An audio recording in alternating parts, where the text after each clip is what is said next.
ladies and gentlemen, here is the Genesis albums ranked for progginess. There's 1, 2, 3, 4, 5, 6, 7, 8, 9, 10, 11 albums in this listing. So I did the same thing with Yes, and we had 11 albums. 11 albums here, so we won't be covering the awful 80s albums that nobody likes. I quite like the album Genesis. I like that. I like That's All and all those. That's all great. I like that one. But after that, Invisible Touch, don't like them. At number 11, for me, it would be a toss-up between Abacab or Genesis and Revelation. These two albums bookend the progressive period of Genesis. So Genesis were formed at the very posh Charterhouse Public School, which is in reality for the Americans a private school, very, very posh. And this band is very, very posh. The original members would have been Peter Gabriel. It would have been, who was the singer and played the flute, as every posh boy does. You had Tony Banks on keyboards, who had received a classical training, and on bass, you had, I forgot his name. I normally forget Tony Banks' name. Am I forgetting of Tony Banks? I thought, make sure you don't say Peter Banks. And so he's now wiped out the bass player of Genesis, Mike Rutherford. There we go. Mike Rutherford on bass. They're all very, very posh. And I have actually looked into their lineage, and I will do a video on this. I think the poshest of them is actually Mike Rutherford, but I might be wrong. But I think his dad like ran some Air Force or something. I'm not too sure. You know, they got parents that are in Wikipedia. It's not just them that's in Wikipedia. And then they had on guitar Anthony Phillips, and then on drums, I can't remember who the guy's name was on drums, actually, to be fair. Now, Anthony Phillips is a very interesting player, very ethereal, made some great albums, but couldn't hack it in Genesis. And because he couldn't hack it, they then went out and got a guitarist who could hack it, who happened to be called Steve Hackett. Incredible, but not yet. So they get signed while they're in Charterhouse by Jonathan King, who was a famous impresario, DJ, and a bit of a dodgy sort in terms of the young boys, but we won't go into that in much detail. In other words, he was your standard, 1970s British, performer. We had many of them at that time. And he signed up Genesis, and he made an album called From Genesis to Revelation. Very biblical. This album is not really even a Genesis album. It is a collection of sort of psychedelic, poppy, commercial songs designed to capture the market that, was coming out of the whole flower power movement. I'm trying to think of an equivalent band that you would have thought of it. It's very similar in its sound to the Soft Machine's very first album in terms of, it's not prog, but there's something sort of proggy in the sort of psychedelic poppiness of it. Once they drop Jonathan King and they get another record deal, they then do what they want to do, which is their brand of progressive rock, influenced by King Crimson and Van der Graaf Generator. There's a darkness there, but Genesis, without a doubt, are the ultimate prog band in terms of channeling English whimsy. And Peter Gabriel was able to do this by almost going to that sort of Lewis Carroll, Edward Lear, surreal Victorian English imagery, which the Beatles had actually really been into as well. And I feel that aspect of the Beatles created so many novel things in terms of modern popular music. And you can see the lineage as they go into different areas. And that sort of surreal English whimsy definitely goes on into Genesis. Jethro Tull, they definitely have one foot in the sort of will-o'-the-wisp forest areas, but nothing like Genesis do that is mystical and esoteric, but it's very surreal and strange, and can be at some points quite disturbing and even perverted. There's an aspect of Genesis, I think, when Gabriel's in, where that is definitely there. Now, they then have this progressive rock career, the truth is they do not have the commercial success of a Yes or an ELP. They're a bit down below. But as the decade goes on and they move towards popular music, they emerge by the 1980s as being one of the biggest bands in the world. And for normal people, when you mention the word Genesis, they will be picturing the Phil Collins fronted 80s Genesis. If we track their albums through, the album where they really do leave prog behind is from 1981 and it's called Abacab. And Abacab still has some of the compositional elements that we see in the proggy stuff. They haven't left that behind, but they've definitely left the prog sensibilities behind. And so at number 10, I'm going to put Abacab. So we now bookend with these two tracks right at the bottom, our progressive rock area. We can discount the rest, right? Now, when we look at the albums of Genesis, they follow a sort of storyline that's very similar to Yes, in that they have an original lineup and it's relatively successful. But in the early 70s, they ditched the in this case, the guitarist. Well, on the Yes album, it's the guitarist Steve Howe joins, and then on the following album, we get Rick Wakeman. With this band, they ditched the drummer and Anthony Phillips. Now, Anthony Phillips goes off and does some really great progressive rock albums, but in his place, he's brought in Steve Hackett. Now, I've got to say this. I met Steve Hackett once. We shared a dressing room at the Classic Rock Society Awards. And I started to talk to him. We were having a chat. And he said to me, quite unequivocally, that he'd always got a bit annoyed that he'd been brandishing sort of a posh boy, middle class, upper class person because he was in Genesis.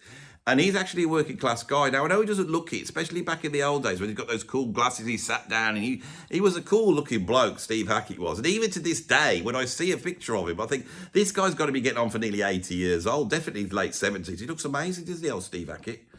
You know, I shouldn't call him old Steve Hackett. I should say, you know, young looking Steve Hackett. Anyway, less of the frivolities and back on with the subject in hand, Andy. So Hackett comes in along with Phil Collins and completely changes their sound. And then you get the glorious progressive rock albums. Gabriel leaves after Lamb Lies Down on Broadway, but Hackett stays in, and there is a row that emerges then between the Genesis that want to move towards something I think a bit more poppy sounding and a little bit more rhythm and blues sounding as well. That's an element of Genesis that slowly emerges earlier on. We can hear that on Lamb Lies Down on Broadway. So Hackett leaves, and once Hackett leaves, rather than replacing him, now they've got used to just not replacing people in their band, you know, because when Gabriel left, they said, well, Phil, can you just sing? You know, God knows what would have happened if they would have left. I'll tell you what would have happened. It would have been Tony Banks on his own. It would have been bloody awful. Anyway, he leaves, and in 1978, they make the album And Then There Were Three, which actually refers to the fact that Hackett is gone. And with Hackett going, a certain sound goes, and that's what I've got at number 9, is And Then There Were Three, which, although it's got some pretty good proggy elements in, is a little bit of a transitional album to their follow-up album to that, which came out, I think, in 1980, which was called Duke. Now, Duke has some more proggier moments on it, but really consolidates and is the beginning of the pop sound, and there's that crossover there.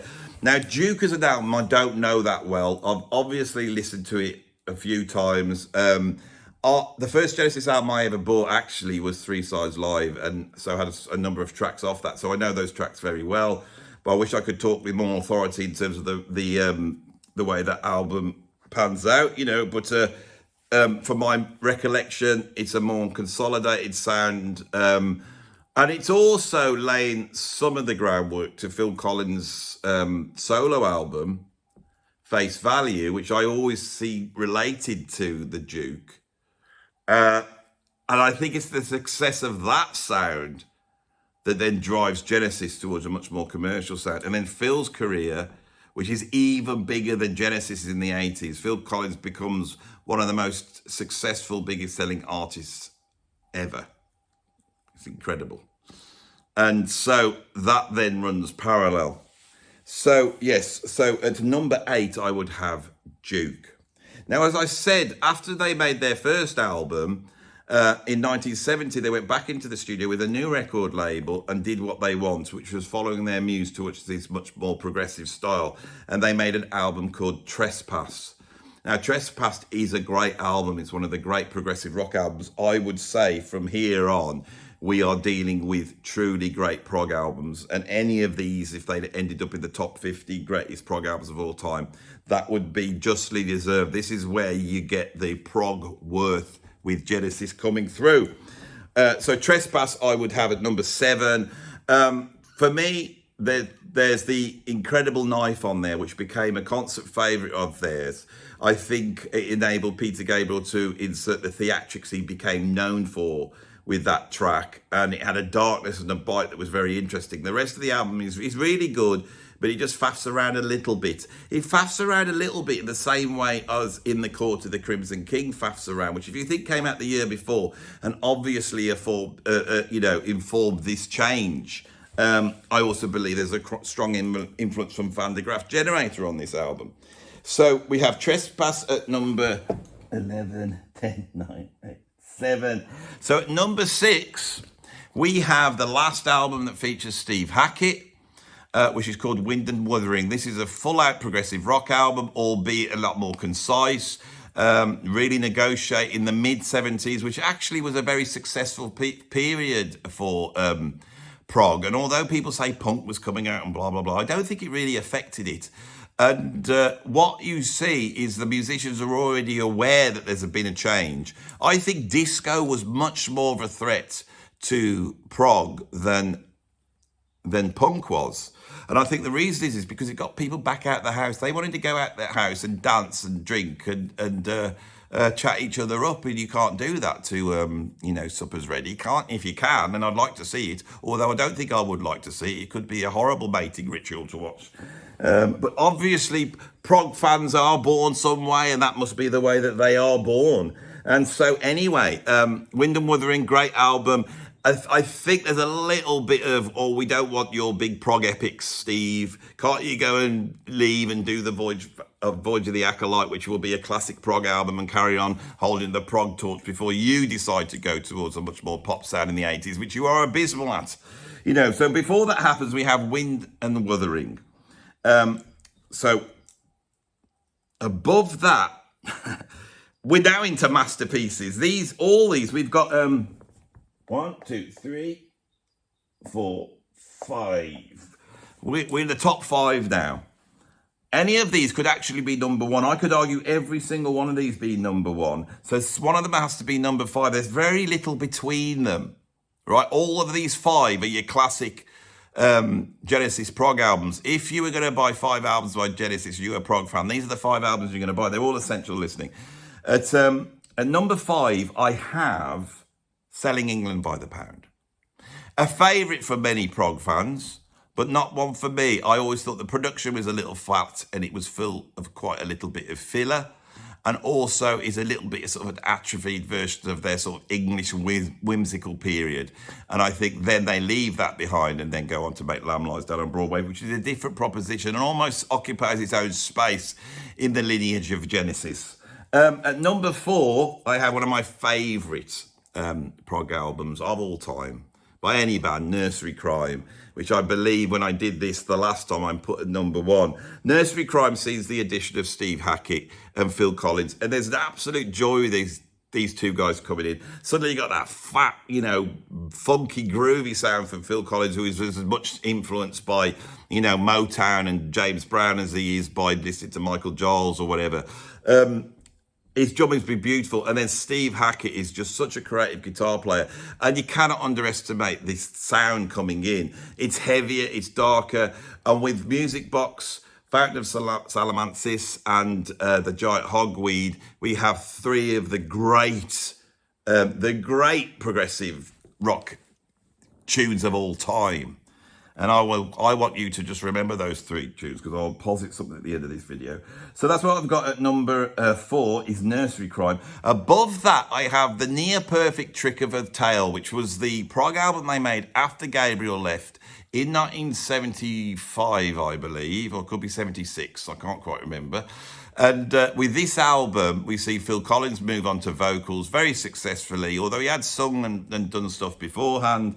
This has got better production than any other Genesis album that's gone before. They're tighter, they're more virtuoso, these tunes are really, really complex, and Phil Collins does an incredible job. This is undoubtedly in terms of musical quality, Genesis' greatest album, but we're lacking Peter Gabriel, aren't we?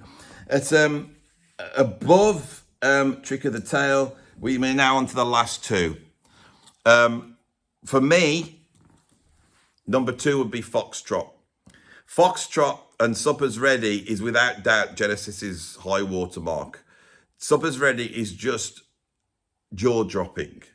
Apocalypse in 9/8 is basically how many prog bands, including my old prog band IQ, have based their whole sound on Apocalypse in 9/8. Absolutely incredible. The whimsy, the weirdness, the surrealness, the whole flowers, all that bit of Gabriel walking around, pushing his lawnmower up and down with his thing coming out of his mouth, although that was not that track, or something else. Anyway, the point is, and then coming out with the big flower. This is peak Genesis, isn't it? Now, side 2 contains a few classics, but they're not my favourite classics. Watch of the Skies is great. It's not one of my favourites. Really great stuff. This is all good stuff. It's all good stuff. But what would happen if you scrap side 1 and you had an album that had Musical Box, Giant Hogweed, Fountain of Salampsis on side 1, and then on side 2 you had Supper's Ready? What would that be like as a prog album?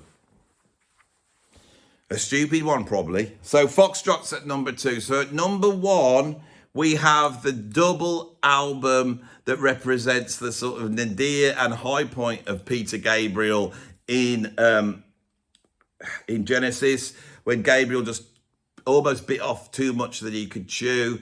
He could see the writing was on the wall for prog. They're looking to America. They're hearing the sounds of jazz rock fusion, of funk and soul. And what Gabriel explores on this is this conjunction between the English aesthetic and American, not only rhythm and blues and black music and soul, but also American imagery coming in through sort of Hollywood films, musicals. And he weaves this all together. The magic that made the Beatles and the Rolling Stones the biggest bands in the world, and Led Zeppelin, the two of these things coming together, which birthed rock, Peter Gabriel actually puts under the microscope, but he puts it under the microscope in such an obscure way that it's surreal, and at this point, his personal life is very, very difficult. He's just become a dad, and he's having problems with his child. I'm not too sure about the details of this, but this sort of storyline of this American sort of Puerto Rican graffiti artist at graffitiing in America, right, sort of like American image. And then suddenly things open up, and there's this portal that he enters into some sort of, is it Pilgrim's Progress, or is it Dante's Inferno, or is it even like Chaucer's, Voyage to Canterbury for penance or blessings, all of that is contained in here. But I think it's got the John Bunyan about it. Only posh, upper class, schoolboys that went to Charterhouse private school would be able to create something like this, where you get rock music, channeled through John Bunyan. Think about it. This is how bizarre the world is, and this is how truly bizarre Genesis is. And on this, they basically it's one big track, and the song titles are basically, they're chapters, they're different. On this Odyssey, they're different scenes. It's like different scenes from a film, but this album runs from beginning to end. They do stuff that's so catchy and poppy, like I'm Counting Out Time. Absolutely wonderful. They do stuff like The Waiting Room, as weird as they ever got, right? We've got Brion Eno's Enosification of this album. So there's a certain quality that we get from that as well. It's experimental, and it's also accessible. As we hover like a fly, waiting for the windscreen on the freeway, we hear almost like Zeppelin-like groove, thunder in. Collins is all over the place. What about In the Cage? And all this weird sort of castration, sort of Oedipal Greek myth, tragedy, surreal, Alice in Wonderland, bonkers thing about this album. This album's truly bonkers. And it eschews what prog was doing before, which is a side-long epic in, say, 4 or 5 different parts, you know, and you come in at the like here, then you drop down, and then you come up to a thing and walk yourself up to a big climax. It doesn't do that. The climax of this is the tune It, which is just a joyous affirmation of life, right? Because the whole album is a journey from beginning to end. And as I say all this, I start to make myself, because Lamb Lies Down has always been my favourite Genesis album. Always has been. And I've always put it down to the fact that it wasn't the first Genesis album I bought.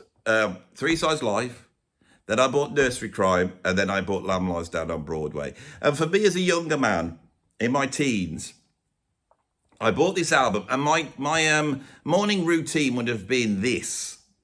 It would have been go downtown with my mum and dad, watch them while they do the food shop at Waitrose, and then if I could persuade my dad, because I had no income of my own, I would say, can we go to the record shop? And then once in the record shop, I would look, and I would find a record. So one Saturday at some point, I was able to show my dad a double album and persuade him to buy it for me.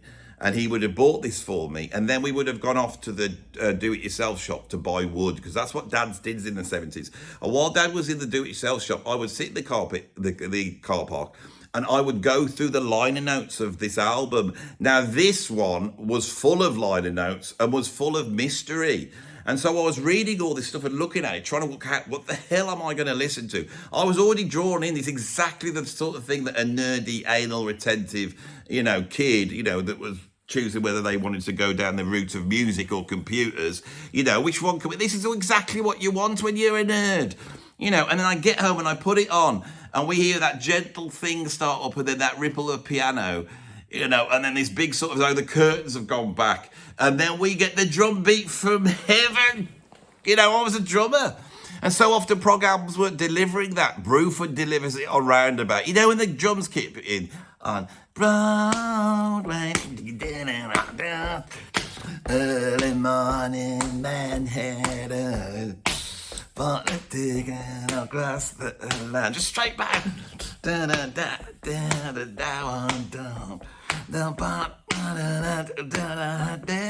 can remember it now. I'm going, I just love this album. And Collins does that Phil, he does it on Do They Know It's Christmas? It's the Phil Collins Phil. I've been playing it for the last 40 years because of this album. It's Lamb Lies Down is the greatest Genesis album. I've made a decision. That's why I did this video. 40 minutes in, it's done. I've ranked them. Job's a good one, or whatever they say when you get to the end of a good job. Job's a good one. I've nailed it. I feel like I'm finally, yes, yippee. I have nailed I feel like I've got it. I can stick the other albums in now, couldn't I? So the next one below that would be Genesis. And then you'd have Invisible Touch. Then we'd have, they just get worse as they go on. Although Calling All Stations is a lot better and a little bit more proggy. So I might put that in. So it would go Genesis, Calling All Stations. That's contentious. That would make a good video. But I'm not going to, because who cares about those albums? I don't. You don't. All we care about is the prog. How many of you middle-aged men bought tickets to see the last Genesis tour and you sat through all these tunes that you didn't really want to see, hoping that they might play maybe Domino, which is a vaguely proggy track off one of the more recent albums, or maybe a little medley, or maybe a nod to Supper's Ready, or maybe a nod to the Dancing with the Moonlight Nights? How many of you did that? And you were happy too, weren't you? And you had a tear in your eye when you saw them on stage. Because Genesis is one of the greatest bands of all time. They are really one of the greatest bands of all time. Proggy Genesis has got a sound that goes right to my core. Right? And it's beyond rock and roll. They can rock, but it's not they've got a sound which is absolutely compelling. And these bands are not given. People should say, what are the greatest bands of all time? Oh, Beatles. And then maybe, I know, yes, Genesis, Led Zepp. It should be like that. It should be like, I love Led Zeppelin, but those albums can be incredibly inconsistent and all over the place, right? And there's a lot of, I don't want to compare Led Zeppelin to Genesis, but Genesis, Supper's Ready is just sublime. And I think I don't accept this thing about Lamb Lies Down that it drops down. Another great progressive rock double album that really nails what it's trying to do conceptually is War of the Worlds. Now, I listened to Wars of the Worlds the other day. When you get to that third side, once you're embroidered the story, you have to let go from all the hooks and the grooves, because that would just wear you out, because you can't keep doing that. You have to go down into the storyline. You have to bring the characters out, and that's what you see on the third side of War of the Worlds. You know, lots of Thin Lizzy, Phil Lynott being that pastor, and old David Essex wants to go and live underground. There's a lot of that going on, isn't it? There's a lot of statements being made at that point. And musically, he does sag a little bit, but I'm engrossed in the story. And there's the same thing with Lamb Lies Down and Brion. But that third side doesn't. I don't even know which side it is, they say. I don't know. There's a lot of things I don't know, but I know one thing, that this bloody is a good ranking. I've done it. Right, I've done it, finally.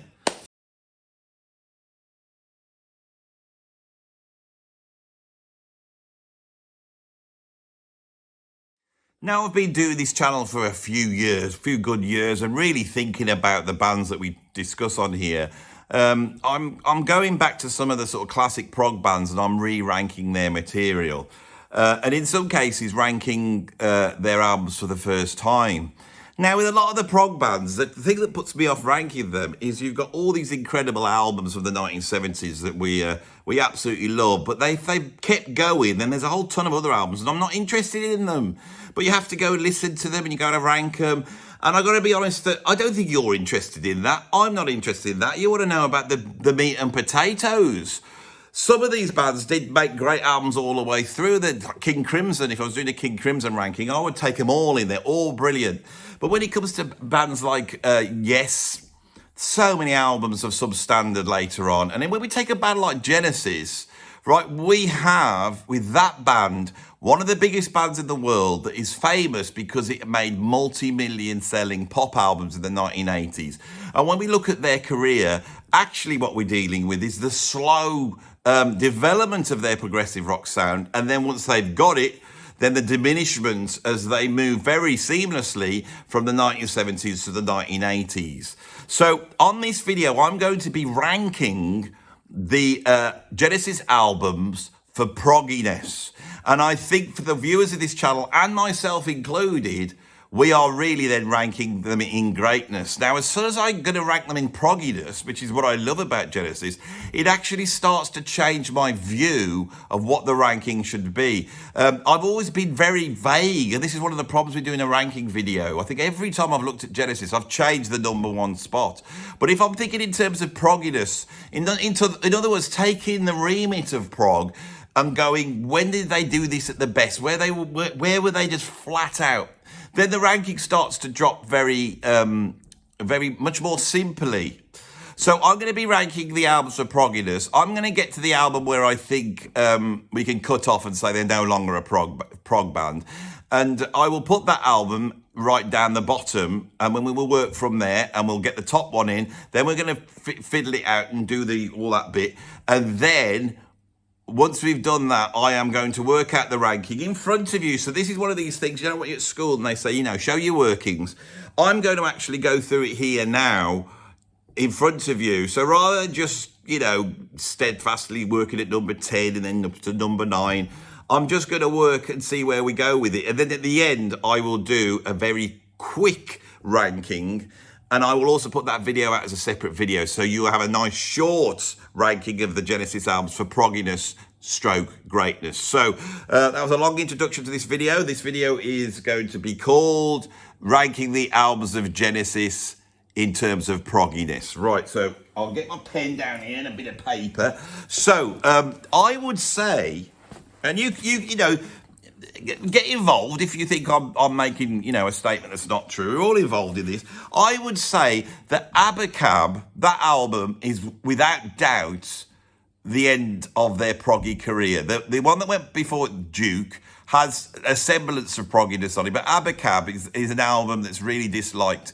That's followed up by the album Genesis, which I really like, but is a great 80s pop album, really, really good. And then we slide down to the Invisible Touch and We Can't Dance, and then Calling All Stations. So, I mean, consider those. We'll just get rid of those. I'm not going to have those. But Abacab, I'm going to put at the bottom, right? I'm going to stick Abacab right down at the bottom here. So, Abacab. Now, when Abacab came out, right, I didn't know anything about progressive rock, and I actually went and bought the single Abacab, and I think it's wonderful. And I think when we look at the Duke and Abacab, and we start to look at the pop songwriting, they are still using techniques that they developed from their prog sound. By the time we get to a track like, We Can't Dance, you listen to that, which is like sort of it sounds like a bit of a nod to Money for Nothing by Dire Straits. What's compositionally going on in that track is completely unrelated to their prog sound. But that sort of double-handed keyboard sound that you get with the pianos, and then the weird time signatures are still there to some extent. Weird kicks, there's a certain sound within the keyboards, which I think. So I know Abacab is not a prog album, but we're going to put the cut-off point there. Now, the thing is right at the start, when they do their debut album, From Genesis to Revelation, where are we going to put that? Well, that is not really a prog album. That's more of a flowery sort of pop hippie album, isn't it? And it's almost like I don't even include it in. I've only ever listened to it once, so that was online. I don't own it. This is the one that was produced by Jonathan King when he was lurking around, Charterhouse, looking at the boys and put a pop band together. All very suspect. So that even makes it, gives it I would say that in terms of my enjoyment, Abacab is way better than From Genesis to Revelation. And Genesis to Revelation is not only not a prog album, but it's also a rubbish album, although you can see glimpses of Peter Gabriel's approach on it, I would say, from when I listened to it. So which one are we going to put right at the bottom? You see, I bought the single Abacab. I love that. I love that record. There's nothing on Genesis. I'm putting Genesis to Revelation at the bottom. So we got that right at the bottom now. See, and this is what happens when you do these things. This is how you upset the audience. I know that you lot want Abacab at the bottom because the proggers don't like Abacab. Right, so the next thing to get in is what's going to go at the top. Right, and then we can start to fill this in around and get all these albums in their correct place, Well, as soon as I think, what's the most proggiest album by Genesis? It's a toss-up between two albums for me. It's either Foxtrot or Lamb Lies Down on Broadway. Now, Foxtrot has their defining track, Supper's Ready, which I think is their finest moment. Side one of Foxtrot is pretty good, but doesn't quite live up to side two, Supper's Ready, which I think diminishes a little bit. Some people argue that Lamb Lies Down on Broadway is the same, that there's I think it's the third side, people say, or the fourth side that sags a bit. And I've said that myself, but I've got to be honest, as someone who's listened to that album over and over again, I never felt like it sagged. I felt like the storyline took a certain turn, and by the time you got embroiled in this weird storyline, you were following it through at that point, So it's a toss-up between Lamb Lies Down and Foxtrot. I would say it's got to be Lamb Lies Down, and the reason for that is it's a double album. In 1974, 73, 74, we're on the back end of the sort of mountain of prog. We've reached the pinnacle, and we're now going down the other side. And this is the point where the record companies have given full license to these bands. They can do whatever they want. They all want to make some epic double album conceptual thing. The famous one being Tales from Topographic Oceans by Yes. Lamb Lies Down is a more successful album for me than Tales from Topographic Ocean. I love them both. Lamb Lies Down is pretty perfect to me, if I'm really honest. You could say what it doesn't have is the English whimsy, but it's actually pitting English whimsy up against sort of American rhythm and blues, jazz, and the whole cultural aspects of America, which I think is a really interesting subject for an album. And because of that, it has more bite. It's Lamb Lies Down on Broadway. The songs, I think there's some incredible songs on there. It's Lamb Lies Down on Broadway is their greatest album in terms of progginess. And if I was put my hand on my heart, when I've done these rankings, You know, because I have a very soft spot for nursery crime, which is, I think, has the joy of them really finding their sound. So, but I'm going to put Lamb Lies Down at number 1, right at the top.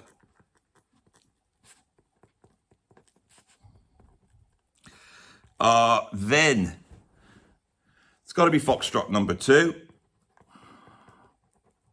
It's got to be Foxtrot is number 2. What are we going to have in number 3 spot? Well, I've got a very soft spot for nursery crime. You know, Phil Collins joins, Steve Hackett joins, and before we know it, it's sounding bloody amazing, isn't it?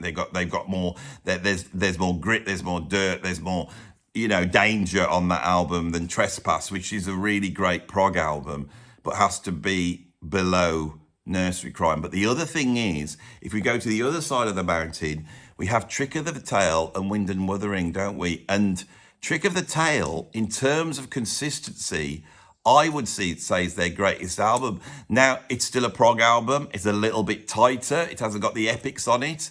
But in terms of production and sound, it's their most consistent album. If you wanted to say what's the most perfect Genesis album, it would be Trick of the Tail, except if a perfect album for you is one on which Peter Gabriel is singing. And I think that's the big issue here. If Gabriel was singing on Trick of the Tail, it would be undoubtedly the greatest Genesis album, but would it sound like that? It wouldn't, would it? I think Peter Gabriel brought so much to this band that it's almost like you're dealing with two bands. But the progginess doesn't go with Peter Gabriel. The progginess goes with Steve Hackett. And the arguments between Steve Hackett and the band, which made him go because of the vision he had, is key to the progginess leaving the band. So I think Trick of the Tail would be at number 3. Without a doubt. Well, it's not without a doubt. I do have a doubt about that. So at number 4, for me, my gut reaction now is Nursery Crime. Although I know for so many Genesis fans, It's Selling England by the Pound is their greatest album. And I have to, you know, respect that. When I do my top 10s, I do respect that. And so there's a part of me that wants to put Selling England by the Pound. Now, the prog sound is perhaps a little bit more developed, but I always felt that it's got filler. Now, you're going to argue that Nursery Crime has filler because it's got things like Harold the Barrel and For Absent Friends. Well, I love those tunes. Harlequin, I love it. And then it's got monstrous tracks like, you know, Musical Box, you know, Fountain Salamancis, Giant Hogweed. Whereas when I go to Selling England by the Pound, you got Firth of 50. That's on. I mean, I don't know there's like Dancing the Moonlight Night. I just don't know it. I have to. It's hard to do this. I'm putting in Nursery Crime's better. Right, so it's going to be Nursery Crime.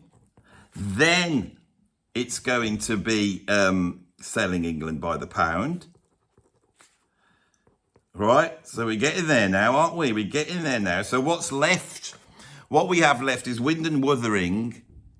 And we have, and then there were 3. And it's pretty obvious then, isn't it? Oh, we got Duke as well. Now, I would say Duke's a better album than, and then there were 3. And I think at that point, you know, on both of those albums, Hackett's gone, and they're both half proggy. There's some moments on both of them. There's more classic tracks on Duke, so I would have to put Duke above, and then there were 3. And without a doubt, Wind and Wuthering is a much, much greater album than both of those in terms of progginess and in terms of greatness. So we then end up with Wind and Wuthering. I've just written Wind. And then we're going to have Duke. And then we're going to have, and then there were 3, right? Now, then we got Abacab. Then we got right at the bottom, Genesis to Revelation. Now, I've just thought I'll pencil this out. So I've got no access to internet here, so I can't. Have I got every single album? Have I missed anything else? Trespass, you great big fool! You see, this is what happens. Now, Trespass has got the knife on it, hasn't it? So Trespass is whether Trespass is definitely above Duke and then. Is it better than Wind and Wuthering? If I had to just own one of those two albums, it would be Wind and Wuthering. That's a great album. The sounds develop, they're playing. Phil Collins just gets better and better on the drums. Some incredible drumming on and then there were three, and some incredible drumming on Wind and Wuthering. I think it would have to go Trespass for me, which is a bit it's a bit Van de Graaff generated, so it never gets out of second gear. But it's got a darkness about it. Some people are going to hate this because I got Trespass so low. But I got to do, it's my channel. I've got to go with it. Wind and Wuthering, Trespass. There's no Phil Collins on bloody Trespass. Is there? Right. Trespass goes below Wind and Wuthering. So we got Trespass in there. I hope I haven't missed any out. So the order would be, off the top of my head, Genesis to Revelation, which is followed, which comes out around about 69. Is that right? And then in 1970, we have Trespass. 71, we have Nursery Crime. 72, we have Foxtrot. 73, we have Selling England by the Pound. 74, we have the double album Lamb Lies Down on Broadway. 75, I think we've got, they're very good at work. You can tell these are posh boys. They're ever so organised. Even Peter Gabriel, you know, they keep it up. It could be 76 for, I think it might be 76 actually for A Trick of the Tail. Does that sound right? Yeah, then 77 for Wind and Wuthering, 78 for And Then There Were Three, and then the Duke is 1980, is that right? And Abacab is 81. I think that's off the top of my head. You're really seeing, you know, because I had this idea driving over, so I haven't done any research for this. I'm really just going on my basic prog knowledge. Got a reasonable Genesis ranking on my channel, so put a like on it. I know I've done a good job here. If you want to see some more, you know, subscribe. I have a Patreon. You can become a free member or a paid up member. I also have a Substack. The link is down below. I also have 2 new channels here on YouTube. One that looks at politics and culture and one that looks at film. Now, I haven't put the links in. I think I have now. Oh, I don't know. The links might be down. I think I might have done it. I'm getting old. I can't remember what I've done or what I've done. But if you go to my main page, the links are also at the bottom of that. So you'll find them, won't you? Go and have a look at those and become a subscriber. Unless you don't like anyone talking about politics or film or TV, then that's not for you. And I've also got a PayPal tip jar. The link is down below. And I now have, you can become a member of this channel. And for a very small fee, you can watch the videos before they come out, or at least some of them, and also get access to a whole ton of videos. And I tell you, as time goes on, because I want to just rank all the bands that I've ranked before, I don't know whether YouTuber would tell you this, but when you have a channel like this, you get to the point and think, well, what should I do? I've ranked this is what Sea of Tranquil, I mean, these ranking bands you've never heard of. What he needs to do, Pete Pardo, if you're watching this, I tell you the secret of it, this is my plan, is set up a membership and then shovel all those old ranking videos off onto the members so they can watch them if they want, and then just do them all again. That's my idea. That's what I think it is. And the thing is that if you go back to my old Genesis ranking, it's not half as entertaining as this. I've got jokes in here. I'm talking fast. I've come up with all sorts of different ideas and theories. I even threw my hat up in the air and caught it. What more do you want? Nothing more. This is where the quality is, right here, right now. So if you want to become a member and do all that bit, then that's good. I'm done, finished. I'll see you on the next video. Bye-bye.